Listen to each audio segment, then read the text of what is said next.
Contigo tem que fazer o... Tomada 1, ação. Cara, esses caras são um problema. Mais uma vez estamos iniciando o podcast de hoje de forma diferente. O Descomplicando a Vidraçaria está se especializando, né, mano? Ó, nós estamos aí com uma produção muito show de bola, estamos se especializando e a ideia é sempre trazer novidade para você que está em casa, ok? Então, dito isto, vamos caminhar para uma série de ensinamentos, mano. E a ideia é exatamente expandir um pouco os horizontes, expandir um pouco o nosso nível de conhecimento, expandir também o nível de informação. E hoje nós estamos trazendo um pouco mais de informação sobre a Temperal e por isso estamos com CEOs, assim que se fala, né? Com CEOs da Temperal, e aí nós vamos saber já logo, nós já vamos descomplicar essa informação logo de primeira, se falamos da forma correta, se é Temperal ou Temperol. Perfeito? Vou apresentar para vocês aqui Sérgio Coelho e Elaine, e já vamos saber de fato se falamos certo ou não. Sérgio, conta um pouquinho pra gente aí, conta um pouquinho da tua história e um pouquinho da história da Elaine, só para contextualizar, e depois explica pra gente aí se é Temperol ou Temperal. Boa tarde, povo do vidro. É um prazer estar com vocês. É uma alegria a gente poder compartilhar um pouquinho com vocês da história da Temperal. A ideia do nome Temperal seria basicamente, trocando em miúdos aí e traduzindo para o português, é tudo em temperados, né? Porque a gente vem do mercado do vidro temperado, né? E a ideia era tudo em temperado, mas para dar uma melhorada até na grafia em si, porque tudo é em temperado, ficava meio estranho o nome de uma empresa. Surgiu a ideia da irmã dela, que é a Anelisa, que trabalha com a gente, mas eu tô falando de algo de 2005. Perfeito. A Anelisa não trabalhava com a gente naquele tempo, né? E ela falou, coloca tudo em temperados, ou tudo em vidros, alguma coisa assim. Falei, pô, vamos vamos jogar um inglês nessa brincadeira aí, virou Temperal. Agora, é Temperal ou é Temperol? Aí vai da pronúncia de cada um. Imagina que você está falando em inglês, vamos dizer assim, né?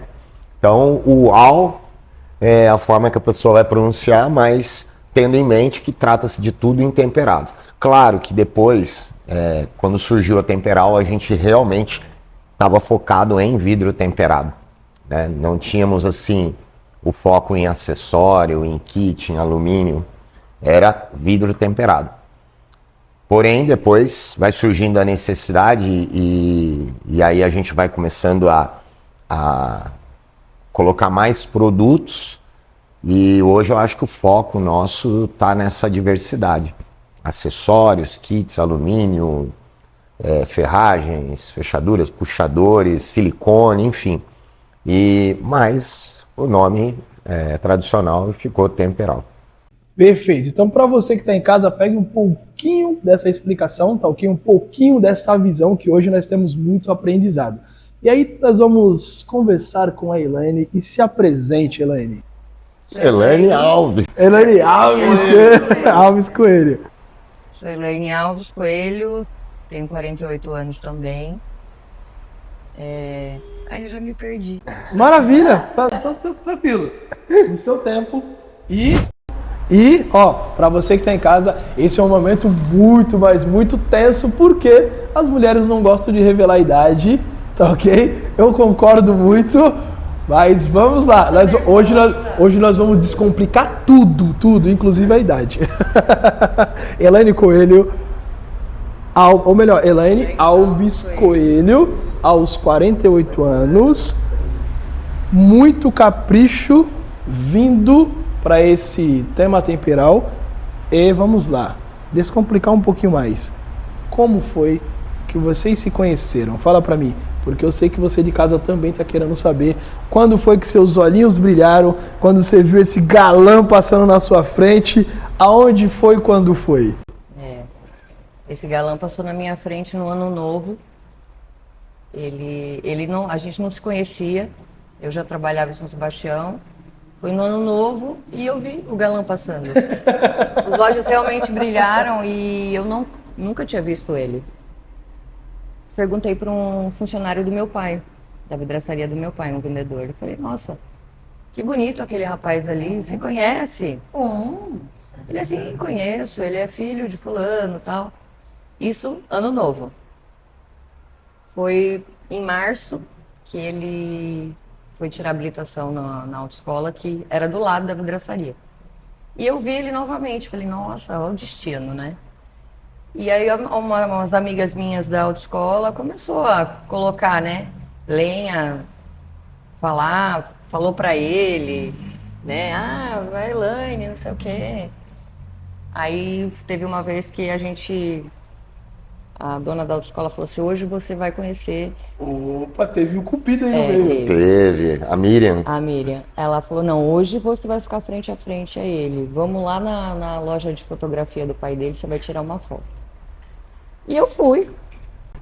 Cara, vocês começam a entender que na vida precisamos de alguns cupidos.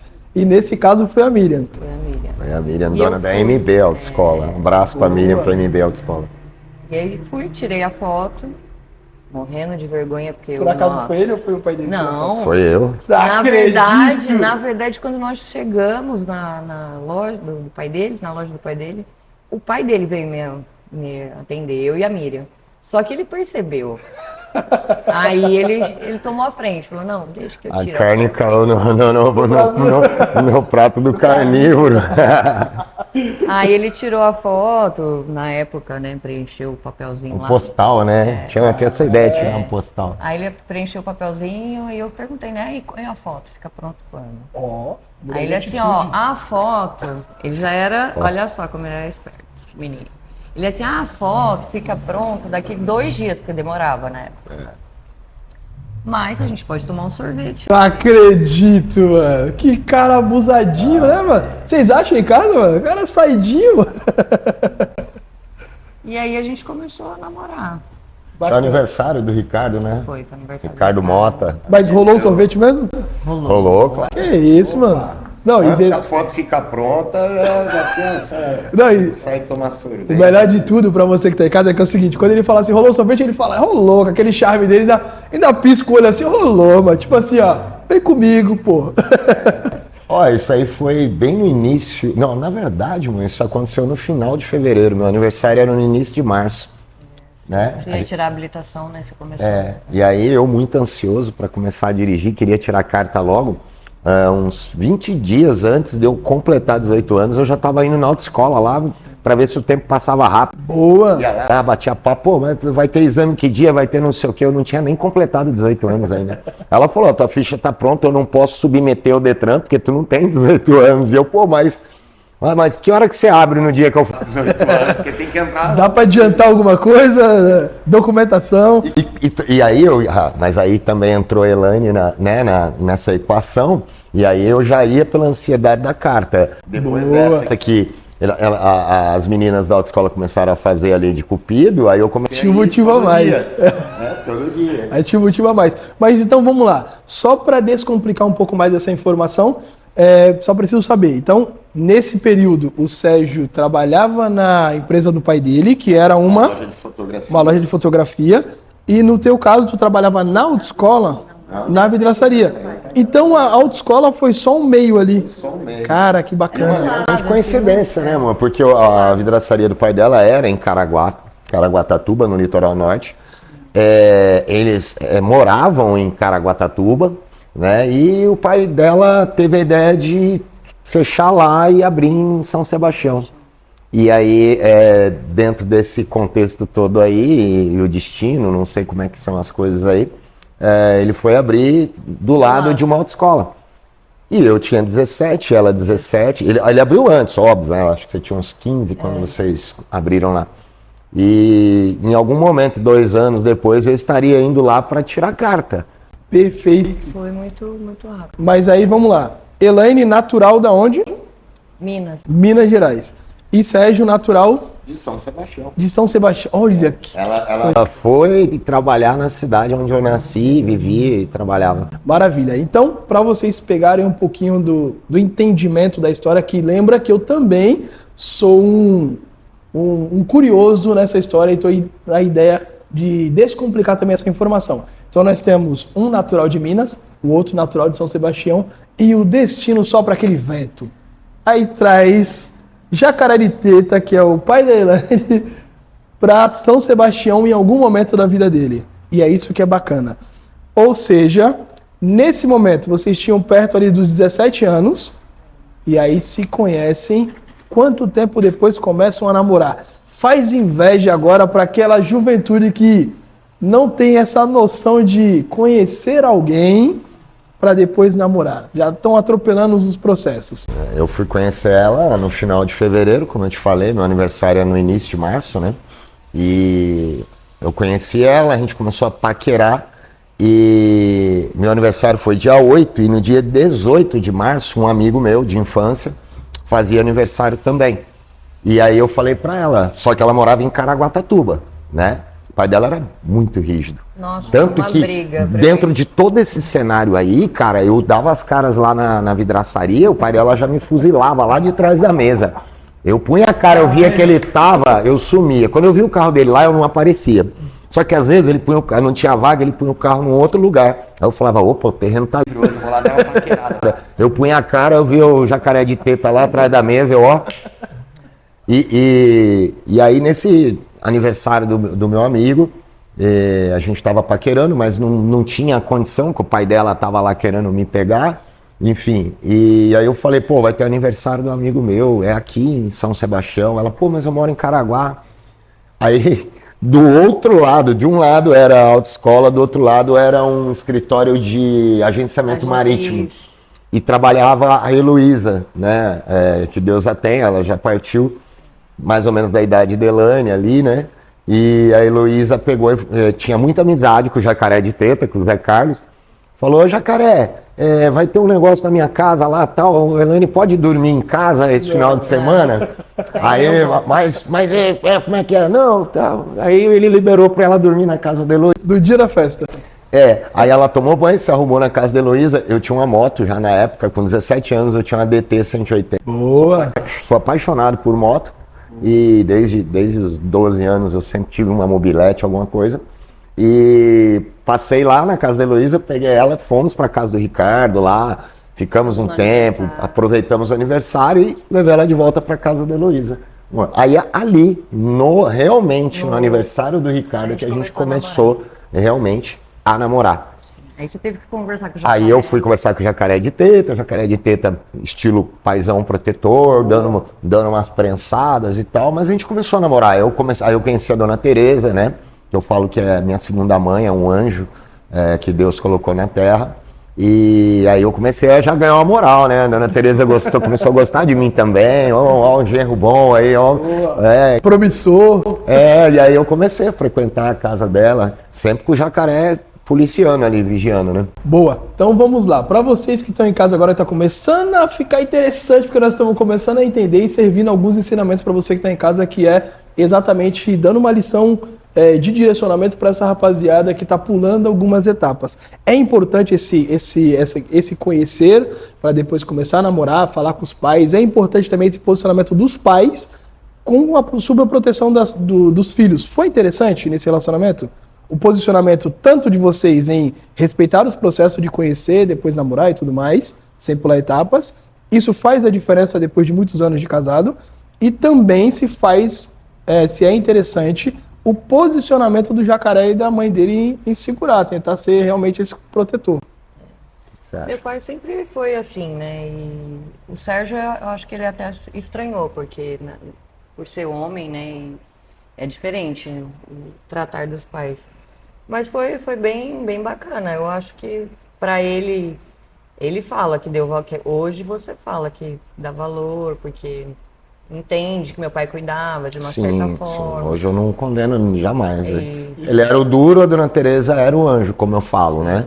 Mas eu acho que uma das coisas mais importantes que aconteceu nisso aí foi que, apesar da minha pouca idade na época, olhando o pai e a mãe dela, eu falei, cara, eu tô numa casa de pessoas de bem. Perfeito. Independente do que acontecer daqui pra frente, cara, o caráter que a Elaine já demonstrava naquela época, sabe, o carinho da mãe dela, são pessoas completamente de bem. E eu sabia que ali, o pior que poderia acontecer era eu mesmo. Eu não corresponder àquilo, e não jamais eles, nem ela, nem o pai, nem a mãe, inclusive a irmã, a Ana, que na época era muito novinha, acho que a Ana tinha uns 13 anos. Ela acho que é 5 anos mais nova que a gente, mas de 17, 18 para 13 existe um abismo ali. Depois dos 30 é tudo a mesma maturidade praticamente, mas até ali a Ana era uma menininha, uma criança, vamos dizer assim, uma adolescente. Mas eu olhei e falei, cara, eu tô entrando numa família de bem. Perfeito. Então vamos lá. Para você também ter esse entendimento, quantos irmãos, ou vocês são uma família de quantos, Elaine? E exatamente a mesma pergunta para o Sérgio. Eu tenho a minha irmã, que é mais nova, e tenho um irmão que é mais velho. Só que ele faleceu com 10 anos, né, de idade. Então, somos em 3. Tinha o Carlos Alberto, mas ele faleceu, a Elaine ele era mais velho, então a Elaine tinha menos de 10 anos. E depois disso ficou ela e a Ana Elisa, que o pessoal que conhece Temperol conhece muito bem a Ana Elisa. Muito conhecida por sinal. Eu sou um caçula de uma família de 3 filhos, né? Então eu tenho a minha irmã mais velha, a Cláudia, ela mora em Caraguatatuba, inclusive, morou em São Sebastião há muitos anos. E eu tenho o meu irmão, Sandro, que mora em São Sebastião, né? O meu irmão, inclusive, leva esse legado do meu pai, da fotografia. Hoje, meu irmão é um grande profissional da fotografia. Inclusive ele já tá, tipo assim, o Nicolas, que é o nosso sobrinho, é um cara assim também espetacular, já na área da fotografia. A minha irmã trabalhou um pouquinho com meu pai, mas ela, tipo assim, ela não e trabalhou depois, inclusive, com meu irmão, mas ela não seguiu essa área, e nem eu também. Mas o meu irmão até hoje na fotografia. E isso é interessante o que nós estamos conversando, porque é o seguinte, vocês vão entender um pouquinho mais à frente o porquê de toda essa introdução. Porque é o seguinte, nós viemos de uma conversa aqui, no off, que nós temos aqui com legado na fotografia, que vem do teu pai e tudo mais, e outro um legado da parte do vidro que vem do Jacaré de Teta. E aí nós vamos entender aonde que há esse cruzamento aqui de legado para entender toda essa história da Temperal. Então a ideia do Descomplicando é realmente esmiuçar toda essa caminhada, toda essa trajetória. Perfeito? Então continue com a gente aí, que nós estamos num aprendizado muito bacana. E vocês vão perceber que todas as vezes que nós conversamos, vai ter alguns insights. Então presta atenção, porque aqui nós temos muito a aprender. Então vamos lá. Nesse período, hoje, o teu irmão está continuando esse legado do teu pai, que inclusive está passando para o teu sobrinho, que está levando na mesma... Já está ensinando já. Isso, que está indo na mesma linha. E aí, no teu caso, do teu pai, veio esse legado da vidraçaria, que aí passou para a Ana Elisa, passou para ti, e hoje nós estamos dando seguimento. Pulamos um pouquinho essa etapa e aí damos uma contextualizada quando vocês se conheceram ali com 17 anos, e aí é onde há esse choque de duas tendências para ser seguida. Aonde foi que houve essa decisão em não seguir para o caminho da vidraçaria, que é o caminho que vem da tua família, da fotografia que vem da tua família, e sim seguir para o caminho da vidraçaria. Em que momento talvez vocês tiveram essa ideia? Porque nós já conversamos a respeito do encontro, que foi um encontro bacana, quando passou aquele gatinho, vocês entenderam, né? Aquele gatinho na frente da Elaine. Nós entendemos que ele respeitou todos os processos ali de começar a conhecer, teve o Cupido no meio ali dessa transação, tá ok? Depois teve um momento de respeito com a família, o entendimento do Sérgio de falar, opa, aqui é um local de família, vou fincar minhas bases aqui, isso é importante, isso é interessante, inclusive para você que está em casa, nesse processo aí de conhecer alguém, de conhecer a família, isso é muito importante, então nós temos vários aprendizados. E aí eu acredito que vem a maioridade, porque esse estava ali 17 para 18 anos, vem a maioridade, que é inclusive para o nosso público que está aí, onde vem essa ideia de vamos constituir família e vamos para qual lado ali, ó? Vidraçaria ou fotografia? Quando vem essa conversa difícil? As duas partes, elas têm uma distância entre elas. Perfeito. Né? Porque isso aconteceu, nós tínhamos, por exemplo, 18 anos. Ela, na verdade, ela iria fazer 18 anos em agosto e em março eu estava fazendo 18. A gente começou a namorar. Na verdade, assim, a gente acabou não respeitando tanto assim também a sequência das coisas. Mas aí eu continuo dizendo que aquele mesmo acontecimento, né, que talvez a gente pode chamar de destino, enfim, que veio os planos de Deus veio trazer ela para São Sebastião e consequentemente ao lado da autoescola que eu iria frequentar, todas essas coincidências, tem outro episódio que também confirma que aquilo que hoje a gente acredita, que a gente realmente nasceu um para o outro. Por quê? Porque até aí nós respeitamos o processo, só que aí a rigidez e tudo mais que ela vinha do pai dela, e eu já vindo de uma... Por ser homem, né? Não tinha o meu pai, um pouco mais largado. Largado no mundo, né? Prendam as suas cabras que meus boys do sono, ensinamento antigo. Então a primeira brecha, assim, que a gente começou a ter de um pouco de liberdade, a gente não tinha aquela preparação de evitar uma gravidez. Perfeito. Aí ficamos grávidos, né, Elaine? Engravidou. E aí mudou todo o contexto. Porque aquela visão que eu tinha de que eu estava entrando numa família de bem, uma família correta, eu estava corrompendo aquela... Quebrando alguns... alguns pô, acordos... A minha filha tá grávida, solteira e tal. E embora a maturidade dela era muito maior do que a minha, não sei se por ser mulher ou a cabeça dela é mais madura que a minha, naturalmente, mas naquele dia me bateu uma coisa assim, falou, cara, eu não vou ser o cara que vai corromper essa família. E sem ter ideia de nada, do que isso representaria, eu falei, nós vamos casar. Até também para evitar a briga com o pai dela, porque senão eu ia levar umas pauladas dele.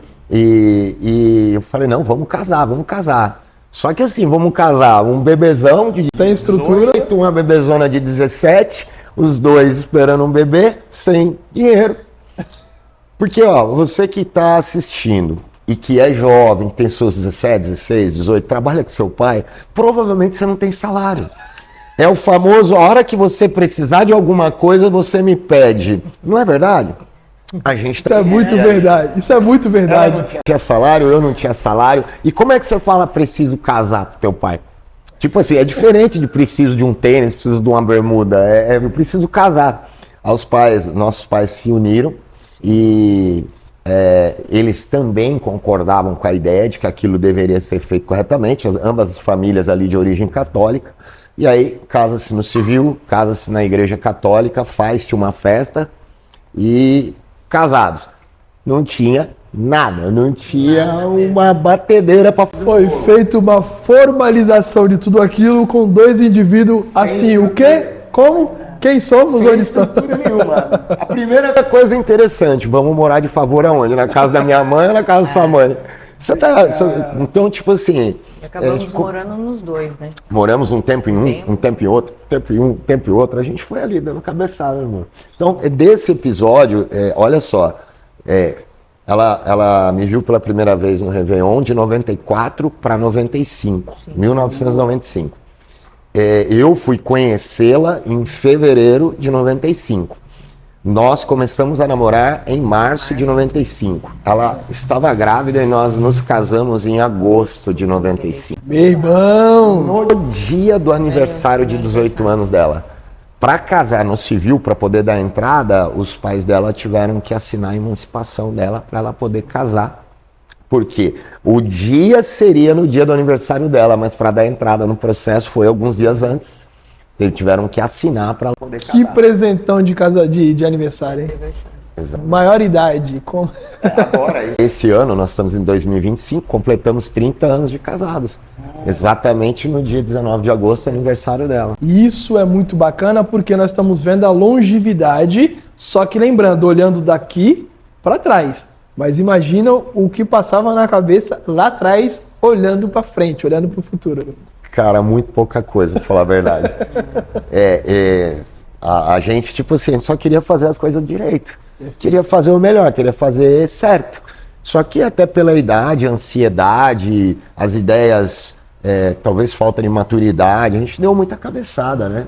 Muita cabeçada. Eu briguei com meu pai, briguei com o pai dela também. Por isso que a gente meio que eu trabalhava meio intercalado. Eu brigava com meu pai e ia trabalhar com o pai dela. Brigava com o pai dela e ia trabalhar com meu pai. Era meio ovelha negra, sabe? O teimosão, o cheio de ideais que... Sonha com resolver o problema do mundo. Muito jovem, né, cara? Muito jovem. Então vivia. Não é que brigar de verdade.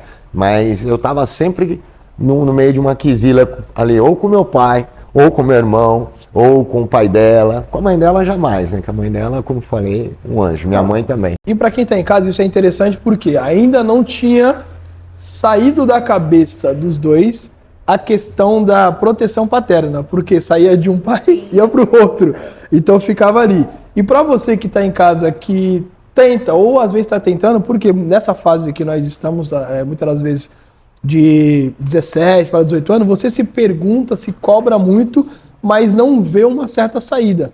E o programa Descomplicando a Vidraçaria vai te trazer exatamente alguns pontos de clareza, não que seja para você fazer exatamente da forma, porque entendemos que cada um tem uma história e tudo mais. Aqui nós estamos exemplificando e trazendo da melhor forma possível a história de um casal que teve toda uma trajetória e tem uma certa autoridade de falar o que nós estamos falando, que são 30 anos de casamento.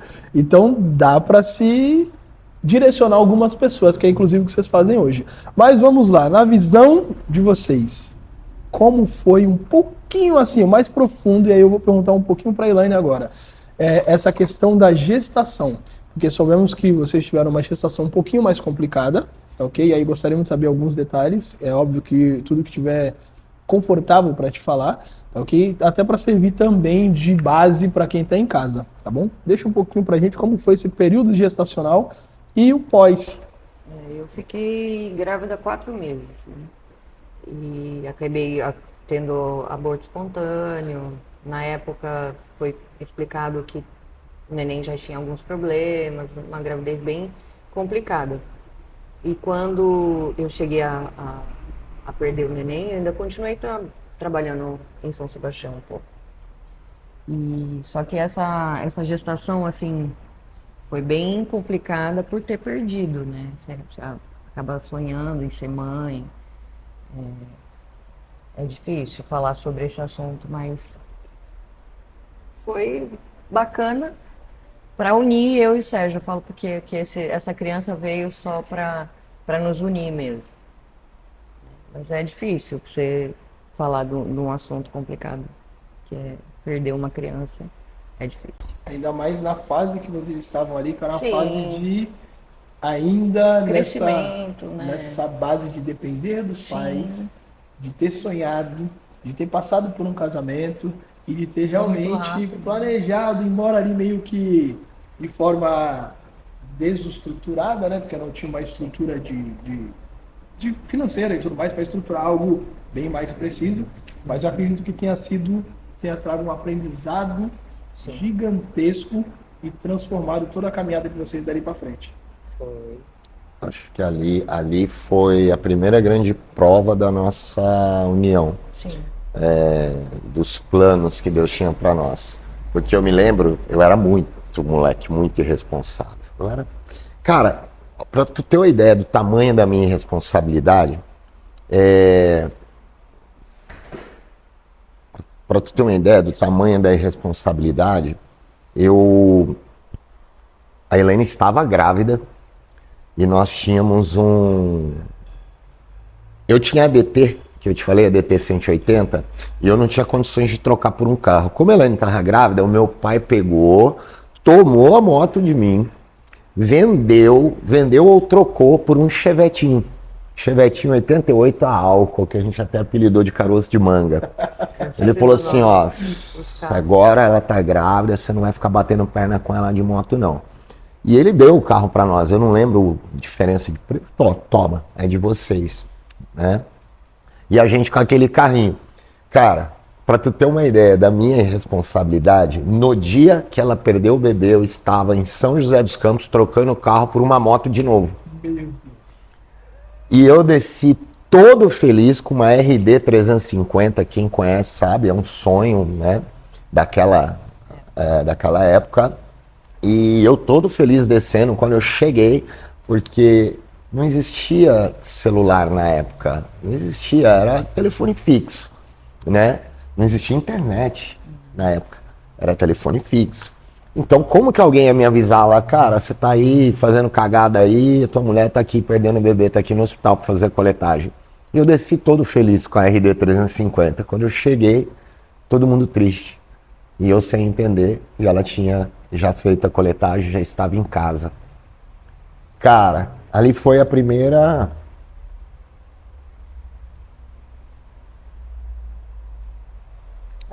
prova. Porque eu lembro que, pra você ver, eu falo que a Elaine sempre foi mais madura do que eu sempre fui mais irresponsável do que ela. Ela virou pra mim e falou assim, se você casou comigo por causa do Rafael, porque a gente sabia que era menino e já tinha dado o nome, agora você tá livre. Você não precisa continuar comigo. Olha a maturidade dela. E eu nem vou dizer que eu fiz a escolha correta, porque eu só fazia cagada nessa época, mas por algum motivo, sei lá, se fui eu, se foi Deus, eu falei pra ela, falei, não, da onde saiu, da onde veio esse, vem mais. Vamos que vamos. Juntos a gente vai chegar lá. Só que ela fala que o Rafael veio para cumprir um propósito na nossa vida, e esse propósito era nos unir, não era ele estar participando conosco, por isso que ele não permaneceu, só que não veio mais. E aí só vieram os problemas. Uma hora é isso, outra hora é aquilo, uma hora é aquilo, outra hora é isso, e foram se passando os anos, e não vinha o bebê. Né? E aí, mais uma vez, coloca à prova o teste se estaria por conta do bebê, ou da gravidez, né? Ou se estaria realmente por um relacionamento de fato de construção aí. E aí isso foi colocado à prova aí, então, inúmeras vezes. Passou por muitos momentos. Aí precisaria de uns 10 podcasts. Mas é a história. Qualquer pessoa hoje beirando 50 anos, se tiver 30 anos de casado, tem história para 18 capítulos aí de podcast. Mas para resumir, a gente continuou fazendo de tudo, todos os tratamentos, tudo que tinha que fazer e tal, para chegar ao sonho de termos aquele bebê. Até que um dia ela já não se aguentava mais, porque toda vez que fazia um tratamento e tal, aí chegava no dia lá, vinha a menstruação, ela se decepcionava. Né, amor? O emocional estava naquele... Isso já, estamos falando de 7 anos. 9 anos. 9 anos tentando engravidar, e cada hora era uma novidade, cada hora era uma coisa, cada hora era um exame. Cara, fizemos, eu inclusive, trilhões de exames, e cada hora era um problema. Não, agora tem que fazer um tratamento de 6 meses, porque tá com não sei o que lá no ovário, tá porque não sei o que e tal, e fomos indo. Até o dia que você fez ela fez um... Fiz um pedido pra Deus. Cara, tem uma história aí. A gente tá pulando muito, né? Porque a gente já avançou 9 anos, cara. Tá no tempo de vocês. Eu vou contar uma história agora, mas para contextualizar depois, nós vamos ter que voltar para como que nós chegamos. Nós trabalhamos numa têmpera, eu e ela já. Então eu já não tô mais na fotografia, ela não tá mais na vidraçaria, nós trabalhávamos numa têmpera. A têmpera lá em Taubaté e a gente morando em São José dos Campos, no Vale do Paraíba. E a gente não tinha plano de saúde. Esses tratamentos, essas coisas, a gente estava fazendo meio que pelo SUS, às vezes um particular, quando dava. E aí teve um dia, a gente morava nos predinhos que eram 3 andares e escada. A gente estava descendo a escada umas 6 da manhã, 6h20, para a gente poder ir para Taubaté para trabalhar. A gente entrava às 7h15, 7h30, não lembro. Cara, deu um negócio na minha cabeça assim, ó. Vai fazer um plano de saúde. Vai fazer um plano de saúde. Vai fazer um plano de saúde. Eu não sei. Eu parei ela na escada, no meio da escada, ela, o que foi? Eu falei, eu vou... Nessa época já existia, acho que o Nextel, e a gente andava com um porque a gente trabalhava meio relacionado com coisa de venda ali. Eu falei, eu vou passar um rádio pro Roberto, que era o nosso gerente lá, geral, e vou falar para ele que nós vamos chegar mais tarde hoje. Ela, por quê? Eu falei, nós vamos lá no plano de saúde, vamos fazer um plano. Ela, mas agora, do nada, nós estamos indo trabalhar, você não falou isso para mim ontem? Eu falei, não, é agora, deu a ideia agora. Naquele dia nós fizemos o plano de saúde e existiam certas carências. Perfeito. Cara, só para terminar a história do plano de saúde, e ela tinha pedido para Deus, tira de mim essa angústia de toda hora ficar esperando, né, mano?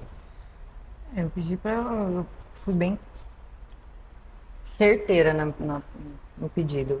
Eu falei, olha, vai chover canivete, o senhor vai mandar um anjo, não sei o que o senhor vai fazer, mas tem que, se não é para eu ser mãe, que aconteça alguma coisa, porque a gente fazia um monte de tratamento e nenhum médico chegava e falava, não dá, não vai ter, né? Você tem um problema, ou o Sérgio tem um problema.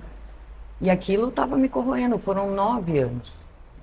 E de repente, esperança. Os médicos falavam, poxa, mas agora tá tudo bem. Aí você ficava tentando, não dava, daí ia lá de novo. Ah, não, é que agora apareceu agora isso aqui.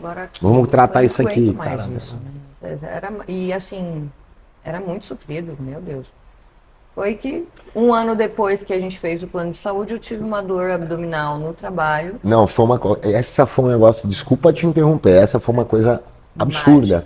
Porque era assim, ó, os exames complexos ou a cirurgia complexa. Internação, na verdade. Não, tudo, né? Não, tinha assim, tipo, ó, consulta, 24 horas já podia fazer. Tal coisa, 3 meses, tal coisa, 6 meses, tal coisa, 9 meses. E, cara, teve um dia eu tava dirigindo o caminhão, eu tava fazendo entrega de vidro para essa Tempera. E ela estava vindo embora de Taubaté para São José dos Campos, de carona com o pessoal que morava em São José e ia para lá. E ela passou mal. E tiveram que entrar em Caçapava, que é uma cidade que fica no meio do caminho. E ela já foi para emergência e tal, com muita dor abdominal, muita dor. E no meio desse processo, para resumir, descobriu-se que ela tinha um tumor no útero. Esse tumor tinha crescido muito rapidamente, estava dando muita dor. Mas o lance de tudo isso é que os exames que ela precisaria fazer para fazer a cirurgia para retirar esse tumor só estariam cobertos a partir de determinado período de carência. E por incrível que pareça, foi naquele dia. No dia da dor dela, era o dia que dava os meses de carência para aquele tipo de exame, que era tomografia e tal. Então, daquela primeira dor que ela sentiu, 3 dias depois ela já estava fazendo isso, fazendo aquilo, tudo coberto pelo plano. Nós jamais teríamos condições naquele momento de cobrir. E por fim ela fez uma cirurgia complicadíssima, que demorou, acho que foram 7 horas de cirurgia. Bem complexo. Porque ela tirou útero, trompa, ovário, né? E tudo isso coberto pelo plano. Aí tu começa a ver aí todos os planos de Deus ali, né, para toda uma caminhada de vida que aí, lembrando que nós estamos deixando bem claro para vocês que nós estamos depois de 30 anos olhando para trás e contando a história, porque lá no momento vocês nunca iam imaginar que ia estar aqui hoje. É esse que é o bacana de a gente poder olhar nesse retrovisor aí e deixar de exemplo para essa rapaziada. É exatamente essa questão do Descomplicando a Vidraçaria. Eu sempre vou tocar nesse assunto porque nós temos aqui inúmeros anos de experiência com inúmeras experiências ao longo do caminho. E não são experiências fáceis. Não, boas, ruins, né? Exato. Então, é esse que é o bacana. Porque muitas das vezes a pessoa olha lá na frente e toma como algo muito superficial. Ah, não, fulano como se tivesse pulado a etapa. Saiu daqui, chegou aqui e pronto, acabou. Caiu de paraquedas, né? E aí o que forja exatamente esse caráter, o que forja exatamente a pessoa que vocês são, o que forja exatamente toda a trajetória e toda a forma de pensar são exatamente esses momentos, são exatamente essas particularidades que eu gosto tanto de escutar e de colocar cada coisa ali no seu devido lugar, entender cada um do seu tempo, entender cada uma da sua trajetória. E isso realmente, vocês tinham quantos anos mais ou menos? Quando teve essa Quando ela teve que fazer a cirurgia, 27 anos eu tinha. 27. Ou seja, 10 anos 27. depois vocês se conheceram. Isso aí. Cara, que show de bola. E eu falo show de bola não por conta da questão que aconteceu, mas por conta do processo. Eu tinha Ou seja, vocês tiveram um banho de aprendizado assim em tempo recorde. Em 10 anos. E isso aí, ou seja, depois de toda essa decisão que nós vemos realmente algo divino, para quem acredita em toda essa questão divina, nós vemos realmente uma questão divina, porque teve um insight ali de realmente correr atrás do convênio, né, do plano de saúde. Aquela até hoje eu não entendo. Aquela, não pelo plano de saúde em si, mas pelas datas. Porque tinha uma carência. E aí, quando ela caiu lá nesse hospital de Caçapava, que era vinculado ao plano, transfere para São José, que a gente morava em São José e o hospital de São José era o principal. E o médico já, vamos pedir aqui, tomografia. Qual que era a minha preocupação? Deixa eu olhar o contrato aqui para ver se vai cobrir. Se não cobrir, eu tô na roça. Aí eu olhei, eu não lembro agora se era 9 meses, 12 meses, não lembro. Eu sei que eu bati o olho, aí eu fui pegar a data que eu fiz o contrato. Cara, neste momento já tinham se passado ali 3, 4, 5 dias. Mas o dia que bateu o período de carência foi o dia que ela sentiu a primeira dor vindo embora para casa. Então, ali, quando o médico realmente pediu o exame, já tinha se passado quase uma semana, né? Porque daí ela foi procurar o especialista e tal, foi encaminhada. Mas eu falei, cara, ela sentiu a dor exatamente no dia que a carência estava liberando para ela passar por todo o procedimento necessário para poder resolver aquela dor, aquela questão ali no útero. Então aquilo ali me deixou impressionado. Até hoje eu não sei dizer se eu ouvi uma voz, se eu tive um pressentimento, o que foi. Eu sei que foi descendo a escada do prédio e eu me lembro como se fosse hoje, de eu botando a mão no braço dela, segurando ela no meio do patamar ali da escada e dizendo para ela, hoje nós vamos avisar lá o Roberto que nós vamos chegar mais tarde porque temos que fazer um plano de saúde. Ali foi uma coisa assim... pontual. Até hoje eu não entendo. Ou entendo, mas não sei se o meu entendimento é o correto. Perfeito. E deixamos essa pergunta para você e essa reflexão, porque muitas das vezes algumas coisas que acontecem na nossa vida hoje, você pode estar passando por isso agora, não importa o tempo que você vai ver esse vídeo, mas pode ser que esteja acontecendo algo agora pontual que vai realmente mudar toda a tua trajetória e a tua vida. Então eu falei para vocês que hoje era dia de ensinamento, é muito ensinamento. Então dali para frente, vocês fecham esse ciclo, ok? E começa um outro ciclo, que é um ciclo de seguir em frente, agora sabendo que não teria mais essa possibilidade de filho. E é engraçado que eu falo que Deus não tirou só meu útero, Ele tirou minha vontade de ser mãe biológica. E aquilo foi um alívio, né? Para quem tinha, né, o sonho, foi um alívio muito grande. Foi libertador para mim entender que não era para ser mesmo. E a gente tocou. Houve um processo ali interno desse entendimento ou simplesmente foi como se tivesse arrancado com a mão essa vontade? Na verdade, assim, eu passei uns 4 meses bem, mas aí eu tive depressão pós-cirúrgica. Né? Então, aí também tratei, mas o processo não foi muito longo não para passar essa fase. Eu fiquei em tratamento de depressão depois, eu acho que um ano. Aí vieram algumas Algumas pedradas em cima dessa depressão dela. Ela começou meio que desistir da vida. Sim. Eu acredito que ela tinha colocado aquele propósito de ser mãe biológica tão aprofundado no coração dela, tão lá no fundo do coração, que quando aquilo ali foi tirado dela, ela Perdeu o chão. Ela perdeu o chão, porque ela perdeu o motivo dela estar viva, vamos dizer assim, perdeu o propósito de vida dela, né? E aí nesse momento é que, para quem conhece, entra a Júlia.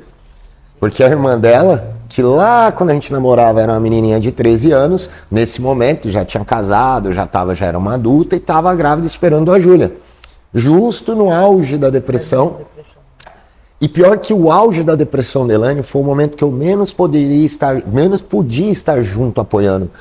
Então eu vou te perguntar algo agora primeiro para a Elaine e depois para os dois. Exatamente nesse ponto. Porque nós temos agora, nesse exato momento, talvez uma mãe que também esteja passando por essa mesma situação que você passou e não tem ninguém para aconselhar ou ninguém falando a esse respeito. Tá, ok? Então eu gostaria que você deixasse uma mensagem pontual e depois eu vou pedir para você também colocar essa mensagem. Por quê? Porque nós temos os dois lados. Nós temos, no meio dessa condição do casal, nós temos a mãe que passa e nós sabemos que é doloroso e tudo mais, mas também nós temos a questão do companheiro que está com ela nesse momento, que também é uma barra. Ok? Então eu gostaria que você deixasse uma mensagem para aquela mãe que está em casa, que talvez também tenha passado por esse mesmo processo que você passou, tá ok? Por longas datas, tá ok? Com essa vontade de ter, com essa ânsia de ser mãe, e depois quando passa por essa cirurgia, tá ok? E aí é tirada também essa vontade de ser mãe biológica como você passou. É assim, na verdade, quando eu fiz a cirurgia, eu não tinha noção, né? Assim, o que eu falo que tirou com a mão a minha vontade de ser mãe biológica foram esses 4 meses que eu fiquei muito bem. Eu achava que... Sabe quando você dorme melhor? Até o relacionamento meu do Sérgio não tinha aquela cobrança minha, né? Como mulher. Só que foi aonde, biologicamente, quimicamente, veio a depressão. É uma coisa que você não espera, que você acha que você não vai ter, porque, né, eu não entendia do assunto em relação à depressão. Mas foi onde que pegou. Então, assim, se você hoje passa por isso, tentou engravidar, não conseguiu, de repente tem que fazer uma cirurgia dessa, se observa, olha para dentro de você e se observa se as suas atitudes, se os seus sentimentos estão mudando. Foi aonde que me pegou na depressão. Você não tem vontade de trabalhar, você não tem vontade de tomar banho, você não vê alegria em detalhes. É onde a pessoa tem que observar se existe esse sentimento e procurar ajuda, né? Companhia, família, religião, médico, tomar medicação e se cuidar, porque essa doença ela é terrível. Então, a mensagem principal seria: não se isole. Não se isole. Jamais. E se observe, porque realmente você fica sem sentimentos bons, né? Então, a gente se conhece, né? E realmente quem não tiver apoio, no caso que o Sérgio fala que ele não ficou comigo nessa época, porque ele ficava viajando no caminhão, entregando, e eu ficava trabalhando no físico, só que ele vivia nas estradas, ele não tinha como, a gente conversava pouco, né, mas ele tentava dar uma força aqui ou lá, mas a maioria do tempo ele estava na estrada. Quando que você percebeu que você estava indo para essa depressão ali? Quando comecei a chorar. Você chora o tempo todo, você perde o ânimo, entendeu? Aí foi onde a gente também não tinha dinheiro para ir no psiquiatra, minha mãe aí a gente frequentava muito a casa da minha mãe que já também tinha, né, passado por uma depressão. Ela falou: Lene, isso não é normal, você vai ter que procurar ajuda, vai ter que ir no médico, tomar remédio. E assim, é uma doença silenciosa, perigosa, que se deixar, hoje eu entendo, assim, quando fala, pessoas, a gente teve casos recentes agora, de um filho, né, de um cliente ou fornecedor. Não, de uma base que a pessoa se mata, de verdade, porque... A Heloísa, né? Essa amiga minha que me A Heloísa ajudou, que nos ajudou lá na época do namoro, ela se tinha matou. depressão e não foi cuidada. Então, assim, se observe, cuide mesmo. Não se isole. Não se isole. Procure tratamento. No teu caso, vendo a tua esposa passar por toda a situação, mesmo que vocês eram novos, qual que foi o teu processo dentro do processo que envolvia os dois? Como ela falou, nessa época aí eu trabalhava fazendo entrega, né? E a gente saía com o caminhão, muitas vezes era 3 dias na rua. Sim. Caminhão grande, lotado de vidro, com uma rota para fazer, por exemplo, de Paraty até Praia Grande, ou de Paraty até Guarujá. Dormia 2 noites no meio, né, do caminho. Então ficava complicado. Aí quando eu chegava, às vezes eu chegava muito tarde da noite e muito cansado, e ela já estava dormindo. E a gente acordava cedo para ir para a fábrica, mal dava tempo de conversar. Ela ia para o setor de vendas, eu ia para o setor de expedição. Daqui a pouco, ou eu já estava saindo de novo com o caminhão, ou eu ficava o dia inteiro lá, chegava à noite em casa, cansadíssimos. Então a gente tinha pouca oportunidade de conversar. Houve um episódio, tinha um posto de gasolina ali no Vicente Carvalho, aqui no Guarujá, que era o meu ponto predileto de dormir. Não tivesse muita estrutura, mas era um lugar que eu achava mais seguro. Então a gente chegava com o caminhão, já fazia umas entregas no Guarujá e ia dormir ali, nesse posto. E aí, a Elaine tinha arrumado a malinha ali com uma troca de roupa para mim poder tomar um banho, alguma coisa. E ela colocou a cartinha dentro das minhas roupas, que ela sabia que eu ia tomar banho lá e tal. E eu peguei aquela cartinha e li. E aquela carta, depois eu entendi que era uma carta de despedida, mas na hora ali eu não entendi. Eu entendi que era como se fosse um pedido de socorro. Mas depois, lendo de novo, meses depois, eu falei, cara, era uma carta de despedida. E ela estava muito mal.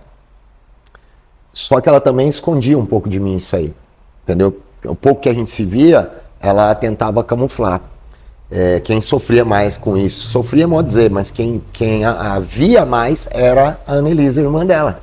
Sim. E é onde eu falo que a Júlia foi fundamental, porque a Annelise estava grávida da Júlia. Então a Annelise usou aquela gravidez da Júlia para dizer, peraí, você não pode desanimar, eu vou precisar da tua ajuda, a tua afilhada aqui tá para chegar e não tem como, tu tem que estar forte para cuidar dela. Então a Júlia foi muito importante nesse contexto. E aí eu peguei aquela carta e eu li.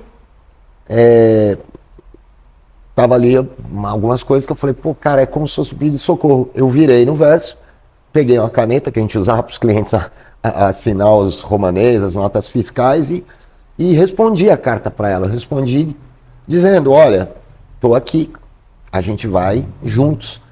A gente vai juntos. E tal, dobrei bonitinho, botei lá no meio da mala e vim embora. Né? Terminei minhas entregas. Aí quando já em casa ela foi pegar aquela mala, ela olhou para a cartinha, ela falou, caramba, ele nem lê. Ele leu. Aí ela se deu o trabalho de pegar, quando ela abriu, ela viu que no verso eu tinha respondido tudo. E ela diz o seguinte, que aquela resposta ajudou também. Né? Aquela resposta veio ali no momento certo para dizer, cara, nós vamos junto. Ou seja, essa é a importância da Annalisa, que nem você falou, e aí tem alguns pontos que aí vão fechar e vão dar um entendimento para um pouco mais para frente. Para vocês entenderem o motivo, nós estamos agora chegando num ponto, o motivo da ligação da Ana, que vocês conhecem, da Temperal, que é a famosa Ana, o motivo da ligação com a Elaine. Então, além de ser irmãs, elas têm essa proximidade exatamente por alguns episódios que vem acontecendo na vida do casal Sérgio e Elaine. E um pouco mais, que a cereja do bolo, que é a Júlia. Por que de toda essa proximidade nós estamos descobrindo agora? Para quem não tinha esse entendimento, está começando a entender o porquê de toda essa proximidade, que era um caso de vida ou morte. E aí nós começamos a realmente dar um direcionamento ali, para toda essa ligação que muita gente talvez nem entenda. Acha que é só um amor de irmã e sobrinha. E muitas das vezes não é. Tem toda uma ligação, tem toda uma história, tem toda um entendimento da onde veio, por que aconteceu e para onde que vai. E isso é bacana. O Descomplicando a Vidraçaria vai esmiuçar para você que também está em casa. E isso é bacana. Agora eu preciso só que você depois contextualize pra gente, porque você falou que ia voltar um pouquinho. Essa história toda, ela já se passa, a gente já está inserido totalmente no livro, né? Que é uma mensagem importante. E já voltamos logo após os comerciais para dar uma continuidade nessa história. Perfeito? Você está gostando? Espero que você continue com a gente aqui, porque tem muito aprendizado ainda pela frente. Maravilha! E vamos que vamos!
Voltamos dos comerciais e com vocês e pra vocês com cereja do bolo, mano. Você ficou esperando, não ficou? Fala a verdade, se você não ficou esperando esse momento pra saber que ponto que se conecta com cereja do bolo, que é a Júlia, aquele xodozinho do Sérgio e da Elaine. Então, voltamos um pouquinho e para você ter um pouquinho de entendimento, nós vamos chegar num ponto ali bacana, tá ok? Onde já foi explicado a respeito da onde vem esse contexto, essa proximidade entre as irmãs, aonde entra a cereja do bolo, que é a Júlia, tá bom? Que vai fazer parte de uma salvação aqui, de fato, do casal, ok? Que eu acredito que seja realmente esse sentimento paterno em cima de todo esse envolvimento com a cereja do bolo com a Júlia. E vocês vão me ver de vez em quando olhando para lá, porque ela está aqui, mano. Ela está presente, a Júlia, mano. E por isso que eles vão falar com os olhos cheios de alegria, porque eu tenho certeza que essa mensagem que vai vir agora vai ser muito direcionada também para a Júlia, que é o futuro do que vocês veem hoje da Temperal. Perfeito? Então vamos continuar. Você que ficou até agora nos assistindo, eu peço que você, nesse exato momento, mande para aquele seu amigo que precisa ouvir um pouco mais aí dessa comunicação, um pouco mais desse aprendizado. Curte, comenta e compartilha. Tamo junto? Vamos que vamos. Vamos embarcar novamente nessa mensagem que está muito top. Fala um pouquinho pra gente então de essa proximidade com a Júlia. Vocês já deixaram bem claro, mas eu gostaria de saber um pouquinho mais, só que eu gostaria que voltasse um pouquinho antes, porque nós saímos ali de dois jovens, tá ok? E já passamos ali, como o Sérgio falou que ele ia avançar um pouquinho na história e depois voltaríamos para saber ali da onde foi essa decisão de vidraçaria ou fotografia, como que foi essa decisão para vocês, foi uma decisão natural ou não, ok? Ou se foi porque questões de condição, não, aqui paga melhor, aqui não paga e tudo mais.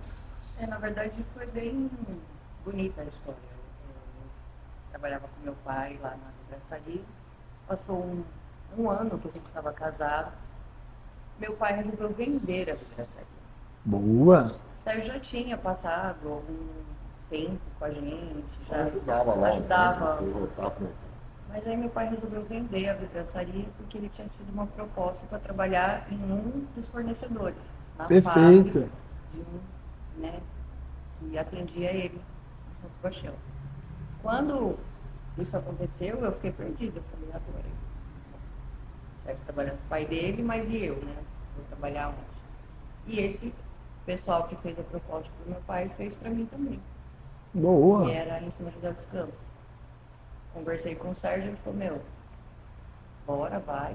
Eu tinha um ano só de casado. Não perde tempo não, vai. E depois de um tempinho que eu trabalhava lá, morava com meu pai, o Sérgio ia a cada 15 dias, eu descia. Não foi um ano. Não foi? Foi Isso menos? Isso foi no início de 99, a gente tinha 4 anos. 4? Ah, Boa. então Aquela eu memória não vi. péssima, mano. Eu achei que fosse pouco. A gente casou em 95, seu pai vendeu a vidraçaria no final de 98 e foi para São José. Sim.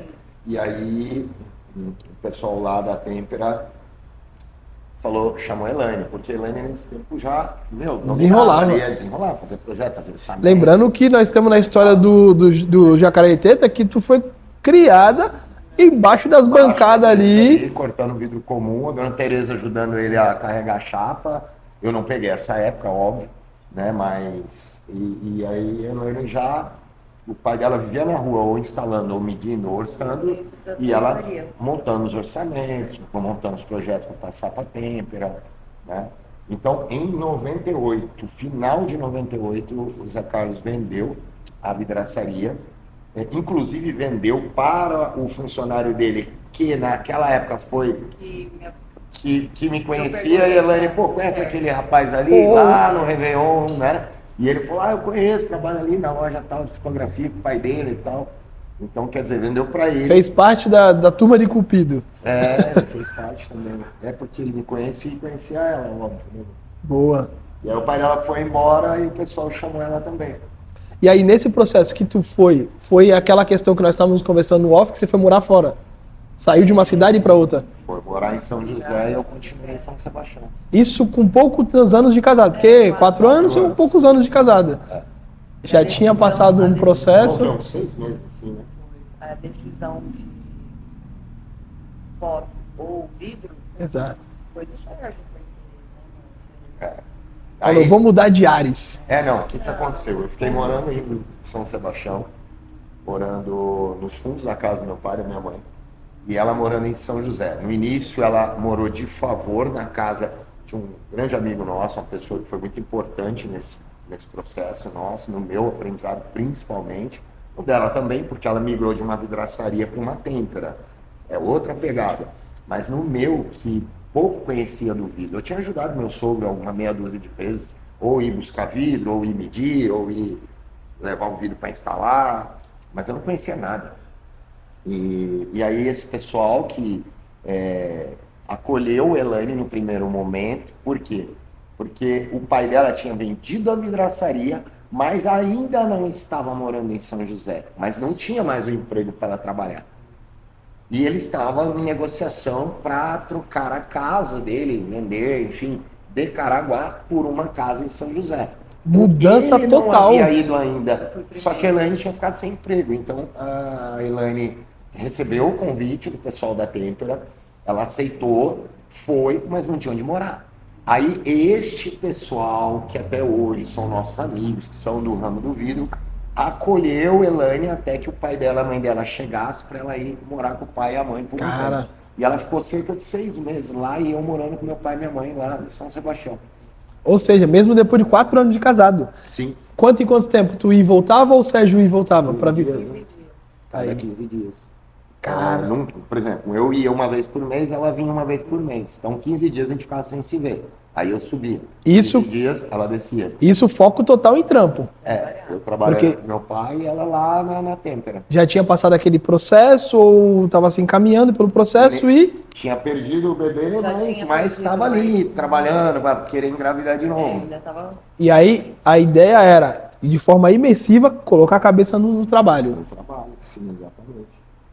Foi a primeira experiência dela com uma indústria, com uma têmpera grande, totalmente diferente, vidraçaria, outra pegada, é diferente de distribuidora.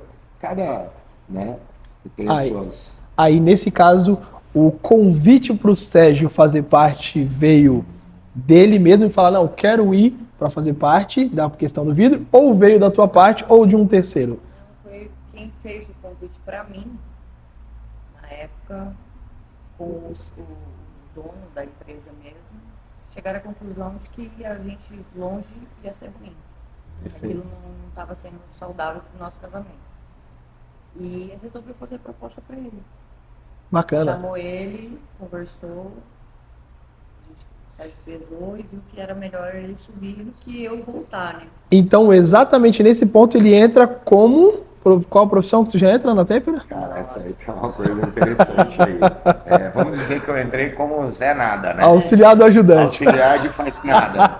Olha pra você ver o contexto, cara. Por isso, assim, se alguém me pergunta o fato da Temporal existir hoje, teve ajuda? Cara, eu digo assim, teve muita. Mas nenhuma foi assim, toma aqui tanto de dinheiro, toma aqui isso aqui, pega aqui esse material, vai lá vender, depois você... Não teve. E nem dos pais. Não, porque na verdade aí vai entrar uma outra história de uma virada de chave. Porque você pega esse contexto do Jacaré de Teta, vender a vidraçaria, trocar a casa de uma outra e recomeçar. Cara, ele estava no recomeço, ele não tinha como ajudar. Perfeito. Né? Nessa mesma época, a fotografia estava acabando. Cara, tem jovem aí assistindo fase transitória. Que não sabe o que é um filme. Um filme em 35mm, um 135 lá, não sabe. Tem gente que talvez nunca tenha operado uma câmera fotográfica, porque já veio a tirar uma fotografia pela primeira vez usando um celular. Não faz ideia do que é 8, 12, 24 e 36 poses. 12, 24, 36. O 8 nem tinha? Não tinha, 12, 24, 36. Fala 110, sério. 120, 135mm. As câmeras fotográficas, cara, lá no início, não tinha um flash, por exemplo. Hoje, mal você precisa do flash, por causa da tecnologia e tal. Mas naquela época tinha máquina que era um Magic Cube, um quadradinho com 4 lâmpadas que você punha, encaixava em cima da máquina e quando você tirava a foto, vamos dizer que, lembra das primeiras fotografias que punha Colocava fogo na um pólvora, capuz e subia mais ou aquela... menos isso. Era quase aquilo ali, cara. Aí eu trabalhava fotografia nessa época. Só Mas- que tava morrendo. Tava Isso, acabando. então, mas aí tu teve esse entendimento, então, que tava morrendo e falei, eu preciso ir para um... Veja bem, eu trabalhava com meu pai e com meu irmão. A fotografia já estava começando a enfrentar uma certa dificuldade. Eu, como eu falei no início, eu era meio rebelde. Eu, sabe, o cara, o cabeçudo, o cara, o contestador, vamos dizer assim. E vira e mexe tinha um desgaste em relacionamento com meu irmão, um desgaste em relacionamento com meu pai. Se a Elaine volta, ela não teria emprego. O emprego que eu tinha, além de desgastante, até por culpa minha mesmo, de relacionamento, também já não tinha uma grande promessa de futuro, pela própria questão tecnológica da fotografia, né? Então, quando o patrão dela, sensibilizado, e aí é onde começam as ajudas que a Temperal recebeu para chegar até aqui. Não foram ajudas do tipo, toma dinheiro, toma isso, toma aquilo. São ajudas que o cara teve a sensibilidade de falar, você está casado há pouco tempo, Perfeito. não conheço seu marido, mas eu quero conhecer, porque eu acho que eu não quero ser o responsável por estragar, por separar vocês, porque não tem sentido você ficar aqui e ele lá, e eu não quero perder você aqui, você está crescendo rápido, você, sabe, você está sendo muito importante para nós. E aí ele chamou a Elaine, quer falar com você. Eu não vou citar nomes, essas coisas, porque daí também não, né, mas as pessoas, se vierem assistir, vão saber que eu estou falando delas. Vão se identificar. E a Elaine já tinha passado esse período na casa dessa família que trabalhava nessa empresa, que tinha lá uma responsabilidade ali de gerenciar e tudo. O patrão teve essa sensibilidade, esse camarada que nos ajudou muito, que era o dono da casa onde a Elaine estava, né, ali com a família dele, ele também falou, pô, vamos trazer o marido, porque senão, né? E aí fui lá, conversei com o seu João, mas quando começou a ventilar essa ideia, você fez uma pergunta. Você entrou com que cargo? Você entrou fazendo o quê? Quando começou a ventilar a ideia, eu não tinha nem ido lá falar com o seu João, a primeira coisa que passou na minha cabeça, vidro PC de caminhão para entregar. Boa. Eu preciso mudar minha carta de AB para AD. Cara, sempre à frente do tempo, né, mano? Cara, e faltava um ano para vencer minha carta, um ano e pouco tal. Eu procurei a Miriam lá, a MB Autoescola, a Helenice, e falei, quanto é para mudar a minha carta para D, né? É tanto. E quanto tempo demora? Você tem que fazer isso, tem que fazer aquilo. Cara, foi um mês eu estava habilitado para caminhão. Só que eu nunca tinha dirigido um caminhão. Mas vou chegar lá com a minha habilitação. E tô lá, AD. E ele, quando eu fui conversar com ele, eu percebi que ele não tava assim, você vai vir para me ajudar. Ele tava tipo, eu tô te ajudando. Exato. Falei, beleza. Ele, pô, vamos lá, o dia que você chegar lá e tal, você vê o que você pode fazer, vê o que você se adapta lá e a gente vai te introduzindo no vidro, né?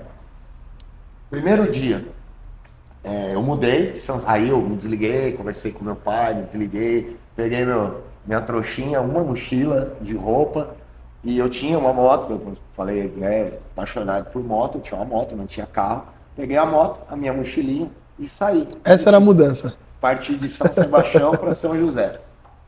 No primeiro dia, cara, esse gerente, que é a casa onde a Elaine tinha ficado um tempo, né, já estava na mãe dela nesse momento. Que até eu conversar com o patrão, até eu conversar com meu pai, me desligar e tudo mais, passou-se ali mais acho que 2 ou 3 meses. E então a Elaine já tinha mudado para casa do pai dela e da mãe dela. E os dois trabalhando lá na Tempera, ela e o pai. E aí, no primeiro dia, eu lembro até hoje, cara, esse gerente da Tempera, que é nosso amigo até hoje,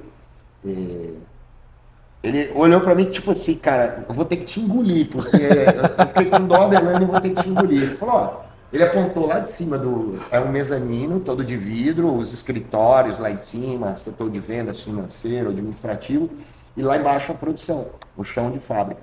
Ele apontou lá de cima, falou, tá vendo aquele cabeludinho ali, ó? Aí tinha um camarada lá marcando os vidros com o riscador e o gabarito, marcando a furação das serragens. Ó, o apelido dele é tal, o nome dele é tal, você vai descer lá agora. Eu já tinha colocado a bota, já tinha colocado o uniforme da fábrica, né? Tu vai descer lá, tu vai se apresentar para ele, vai falar que eu mandei você passar uns dias com ele lá e ele te explicar tudo sobre o processo. Cara, eu não sabia o que diferenciar 6 milímetros de 10 milímetros. Caramba.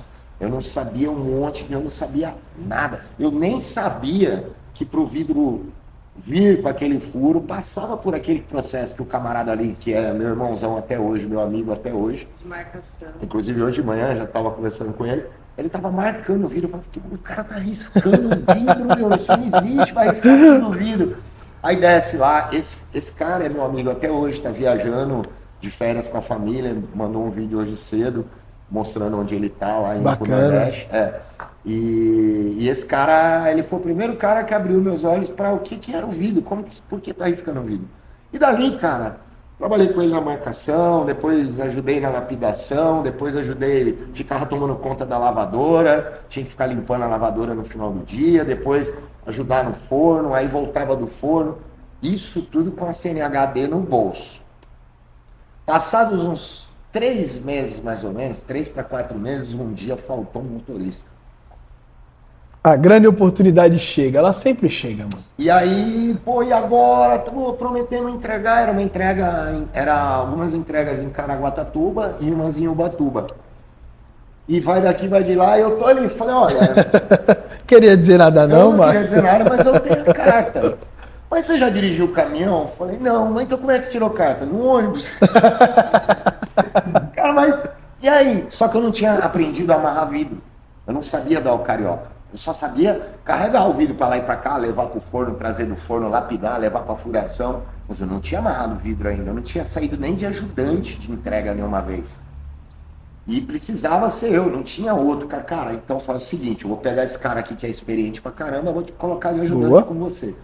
Aí no meio lá do negócio fizemos essa primeira entrega. Fizemos a primeira entrega, tudo correu bem, porque o cara desamarrava e amarrava, eu só carregava o vidro.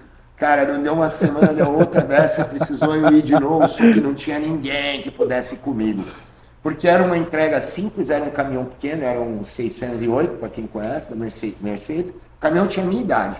O caminhão tinha sido fabricado no mesmo ano que eu nasci. Então, tu já vê. E, cara, e não tinha quem mandasse comigo. Aí todo mundo falou, mano, o caminhão é baixo, tu tomba o vidro aqui, sobe lá, desamarra, tomba o vidro na cabeça e entrega, né? Falei, não, beleza. E pra amarrar? Não, eu não sabia amarrar, mas desamarrar tudo bem, é fácil, né? De soltar o laço. Só que eu pensei, cara, que os caras tinham carregado o caminhão, tipo assim, cada montinho daquele desamarrou é de um cliente só.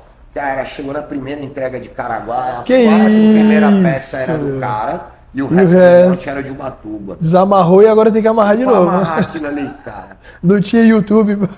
Aí também não vou citar nome, eu lembro desse cara até hoje.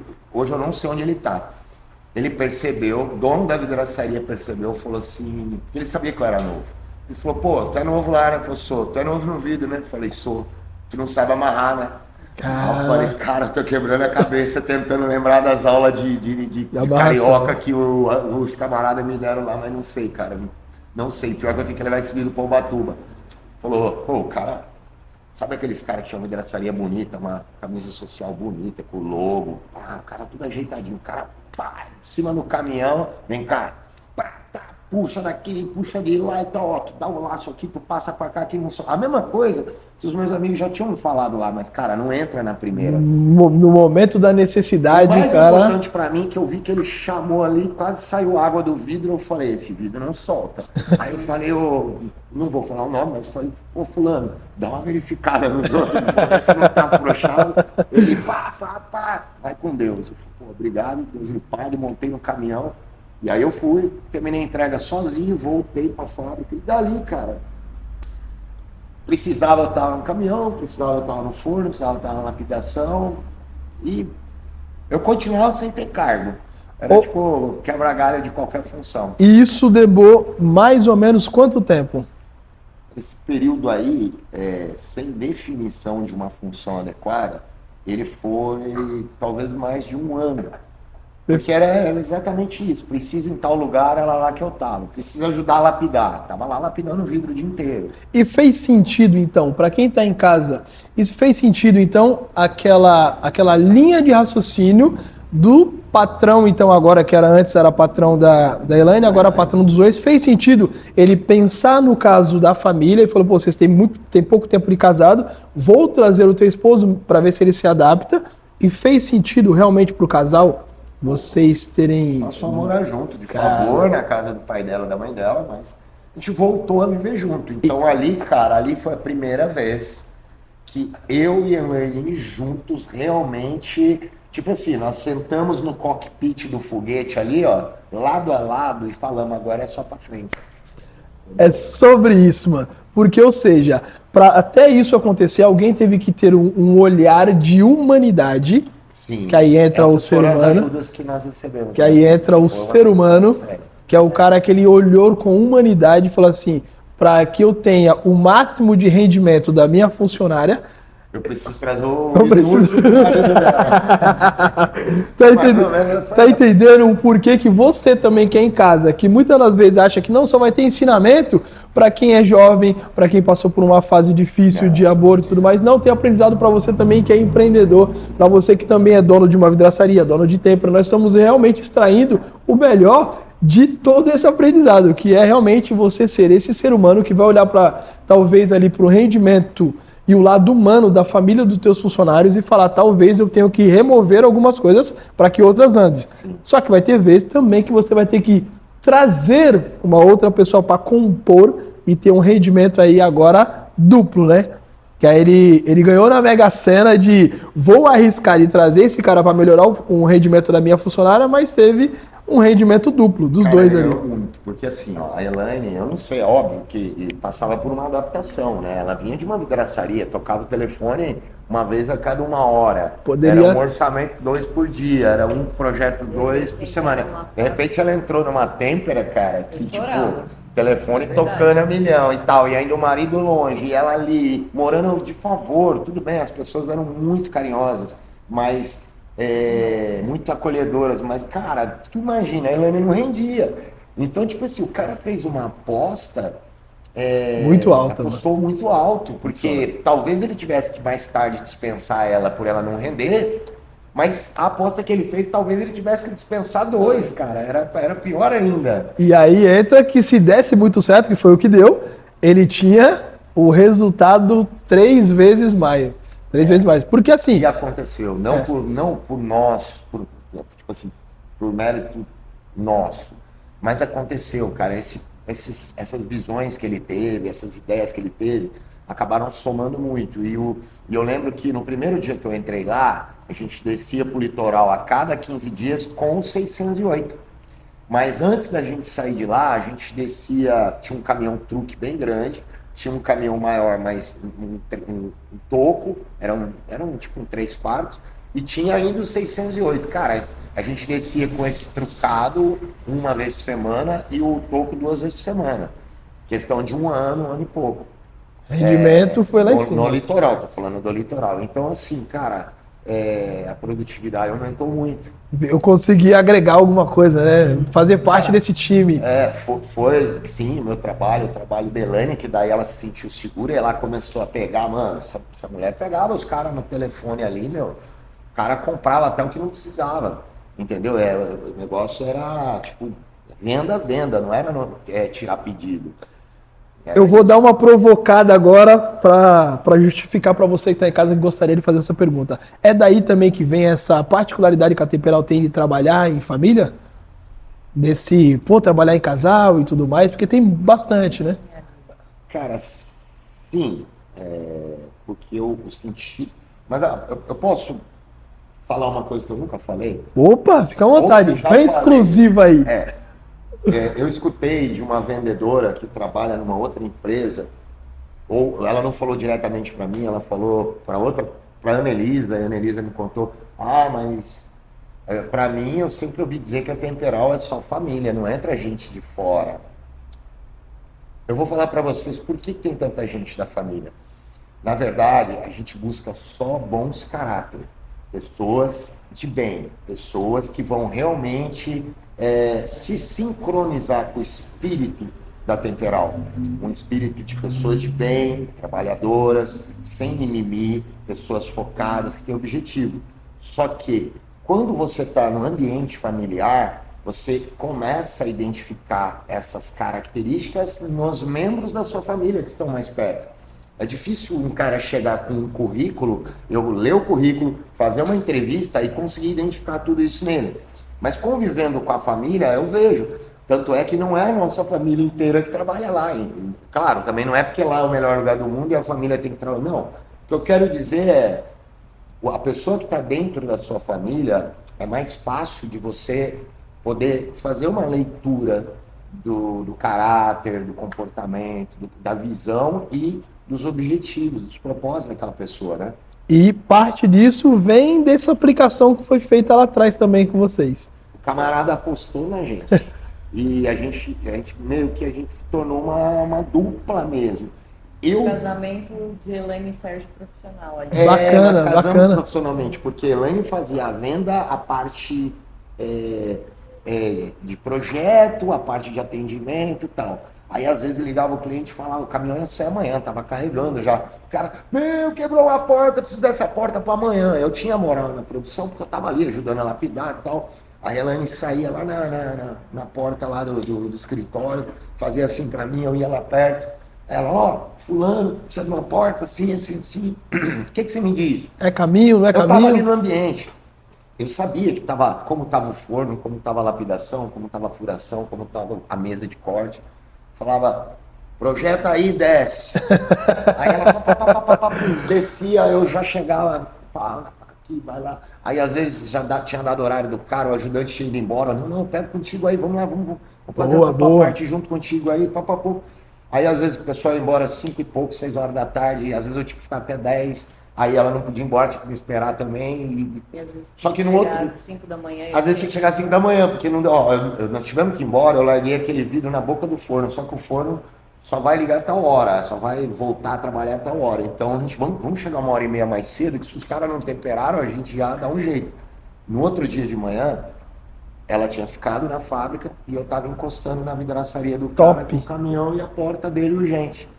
Então ali começou sabe, esse casamento de trabalhar junto.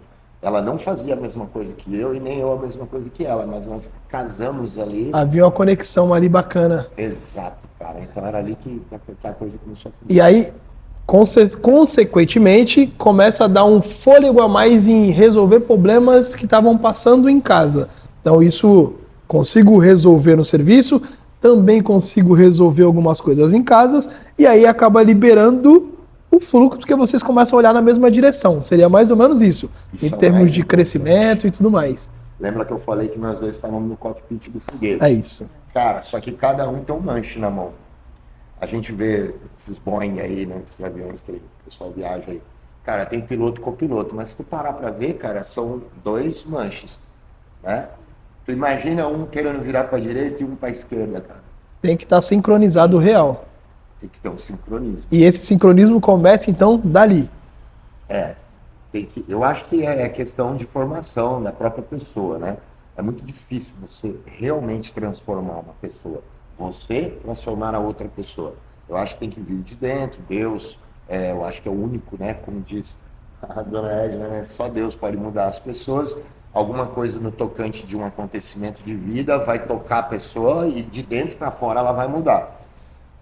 Então, se você casou com alguém que pensa totalmente diferente de você, vai ser difícil vocês tocarem o foguete junto, porque, cara, as ideias são totalmente desconectadas. Não que seja impossível, mas é importante. E no caso meu e da Elaine, a gente começou a sincronizar ideias. Perfeito. Quanto tempo trabalhando nessa Tempera, então? 99 a 2005. Não, veja bem, aí tem uma história. Nós trabalhamos em 3 Temperas. Perfeito. Tá? 3 Temperas.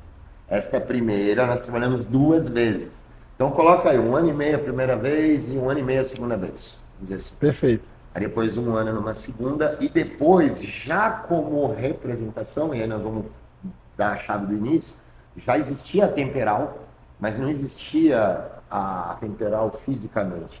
A Temperal era um nome e um escritóriozinho dentro de casa, onde a gente fazia todas as vendas, encaminhava para a Tempera e a Tempera entregava. Perfeito. Não perdemos a linha de raciocínio, tá ok? Da cerejinha do bolo que é a Júlia. Só estamos contextualizando da melhor forma possível. Então ali já tinha o pensamento, já começaram a estar no mesmo cockpit, já começaram a ter o pensamento da longevidade, tá ok? De, poxa, estamos olhando na mesma direção, queremos mais ou menos a mesma coisa, só não sabemos o que é. E aí, em que ponto dessa linha de raciocínio de vocês como casal começa a nascer a ideia da Temperal? Foi longe ainda. Pra você ter ideia, nessa época aí a Júlia não tinha nascido. Perfeito. Ela não tinha ainda essa resposta definitiva de não ser mãe biológica. Nós estávamos ali na batalha, tínhamos perdido o Rafael, tentando engravidar e trabalhando. Perfeito. Então, mas aí ao longo de 3 têmperas nesse Só que processo. até então não existia Temperal, não existia nada. A gente estava trabalhando dentro da Tempera. Isso, mas aí já tem ali um alinhamento de tá do mesmo cockpit ali. Cara, era atender o cliente, era isso. O nosso objetivo era atender bem. Não Perfeito. tinha mimimi. Tem que chegar às 5 horas da manhã, chega às 5 horas da manhã, tem que sair meia-noite, tem que trabalhar domingo. Nosso propósito era fome, esse. né? Tinha É, fome. então, porque qual que é a ideia aqui? A ideia nós tivemos o entendimento de como que vocês começaram a trabalhar junto, e inclusive de por que não ir para Temperal e não ir para fotografia. Tivemos esse entendimento. Isso é bacana para quem está em casa. E agora tivemos o entendimento quando vocês começaram a olhar para a mesma direção, mesmo ainda não tendo a cerejinha do bolo, né, Júlia? Exato. Nem a Júlia e nem a Temperal. Nem a Júlia então. e nem a Temperal. Mas nós tivemos um longo processo aí de vários aprendizados e testes de como se trabalhar junto, de como pensar tudo a respeito de uma longevidade de um sonho que ainda não tinha o nome de Temperal.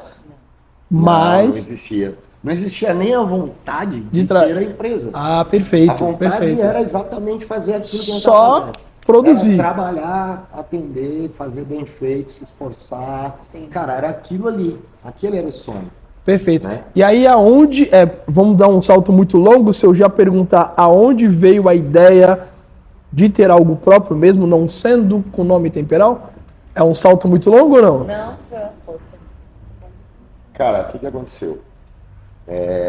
Nós tivemos alguns desentendimentos, creio, até por culpa minha, mas sei lá, não sei, das Seu pessoas. temperamento? Meu temperamento, que eu ainda era, talvez hoje eu ainda seja maturo ainda, não sei.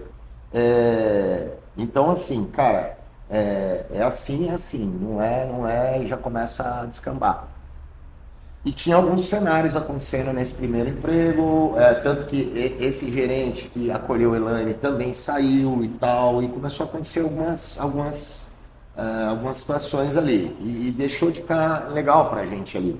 E aí estava sendo montada uma outra Tempera, inclusive esse gerente era um dos sócios, e ele fez o convite, falou, querem vir para cá? A gente já estava vendo alguns cenários ali, vamos embora. Fomos. Trabalhando lá, começou a acontecer algumas coisas, não lá estava tudo bem, só que começou a mudar algumas coisas na outra Tempera, aí o cara, pô, volta, vai. E a gente tinha um sonho de crescer, né? Perfeito. Só que era assim, ó, eu tô recebendo uma proposta melhor para voltar para lá. Só que eu não vou sair daqui. Eu só tô considerando a proposta porque eu tô vendo uma ruptura aqui, né? E naquele dia, eu acho que ele tava com a cabeça quente, não lembro que. Até já conversei com ele sobre isso, ele falou que ele tava realmente pé da vida. Ele falou, cara, se eu fosse você eu ia, porque até eu já tô querendo sair fora disso daqui. Um dos donos querendo sair fora da sociedade. Eu falei, Elaine, hoje nós estamos sendo valorizados lá, estão melhorando a proposta, tudo. Aqui o bagulho tá degringolando.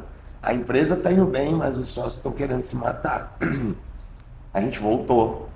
A gente fala que trabalhou em 3 Temperas, vamos dizer que 2 vezes na primeira e 1 vez nessa segunda. A Perfeito. gente voltou, e aí, cara, como a gente tinha saído a primeira vez para vir para cá, a gente voltou, o relacionamento já não era mais o mesmo. Perfeito. Era tipo assim, os traíram, voltaram, largaram a gente, mas são, sabe? Por mais que recebeu a proposta de retorno, talvez o que estava à volta ali não estava mais harmonioso.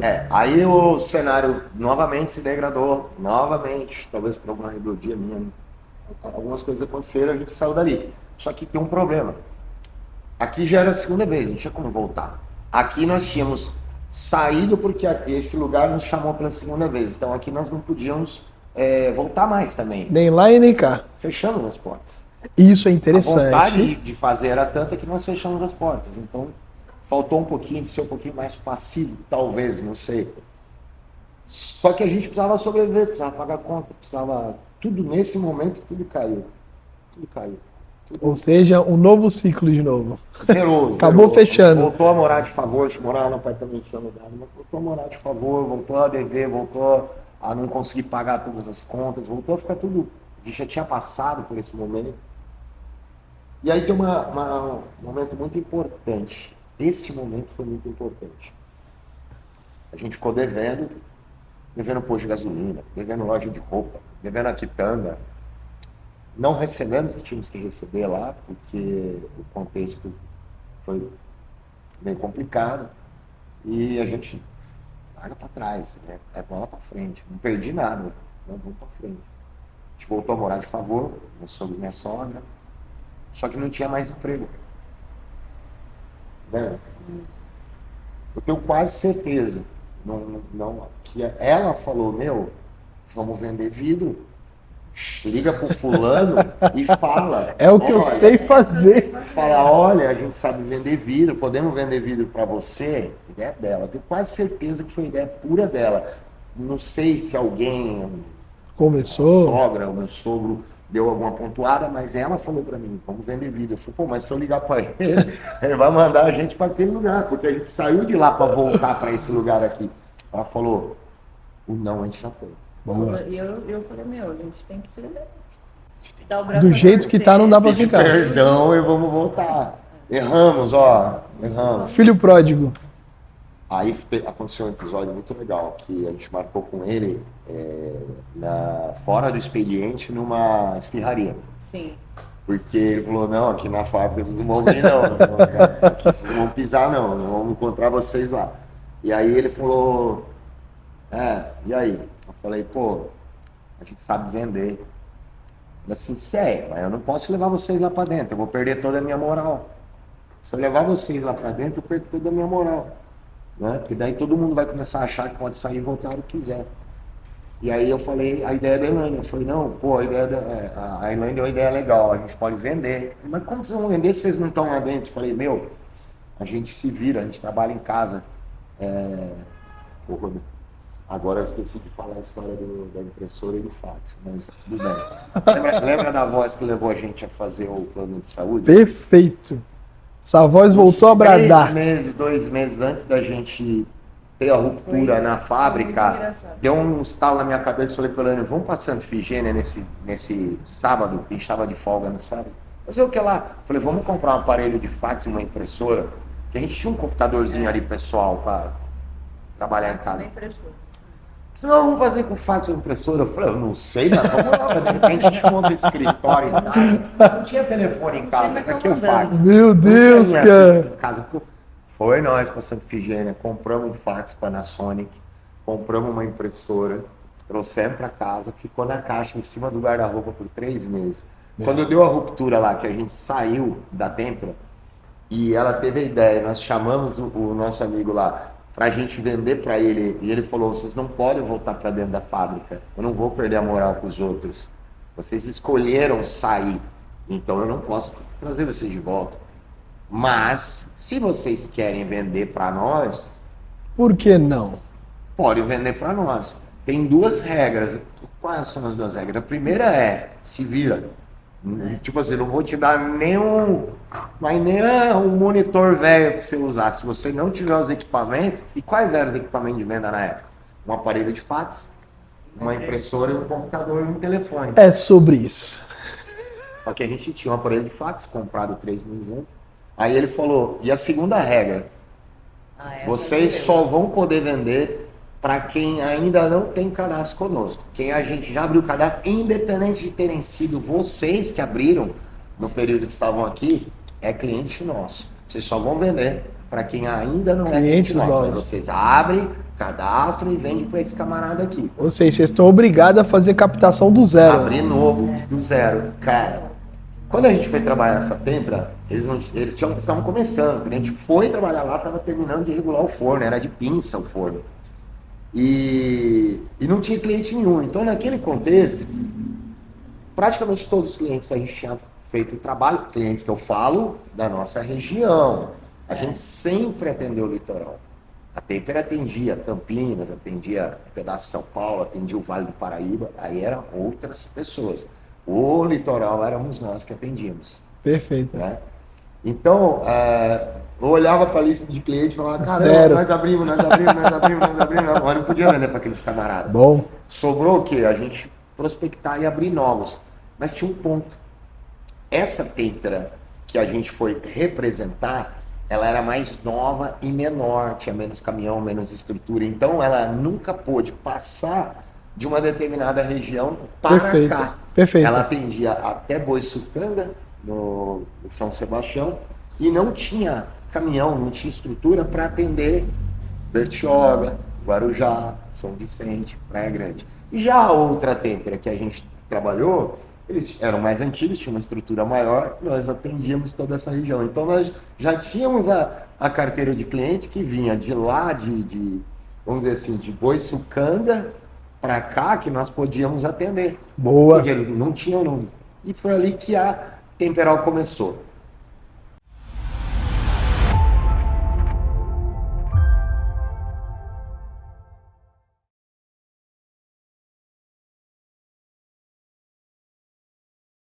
E foi ali que a Temperal começou. Tem clientes daquela época. E que tem nossos cliente clientes daquela época que compra com a gente. Aí, terceiro desafio. Nossa, eu tô contando toda a história. Mas terceiro desafio. Cara, como que eu vou ligar? Até ontem a gente ligava para um camarada lá no Guarujá e falava que é da Tempera tal.